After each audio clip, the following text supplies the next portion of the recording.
এইটা আমার দ্বিতীয় কবিতা, যেখানে আমি শিশুর একটা নিকট পরিচয় দেওয়ার চেষ্টা করেছি।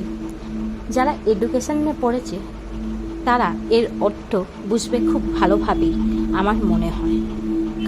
যখন শিশু বড় হয় তখন আমরা তাকে ক্যারেক্টার সার্টিফিকেট ধরিয়ে দিই, কিন্তু সেহেতু এই সমাজেরই এক অংশীদার। শিশু কোনো কিছু শিখে আসে না, সে শেখে সমাজের কাছ থেকে। প্রথমটা সমাজ গঠিত হয় মা বাবা, তারপর ধীরে ধীরে ঠাকুরদা ঠাকুরমা, দাদু দিদা, মামা পিসিকে নিয়ে, তারপর ধীরে ধীরে সমাজ। শুরু করা যাক। তুমি আজই এসেছো এই পৃথিবীতে শূন্য পাত্রের মতো। শূন্য তুমি, শূন্য তোমার মন। আজও তুমি এই শূন্যের অজানা। শূন্য তোমার কাছে শুধুই এক শব্দ। আসলে শূন্য এই জগৎ, এই পৃথিবী। এইটা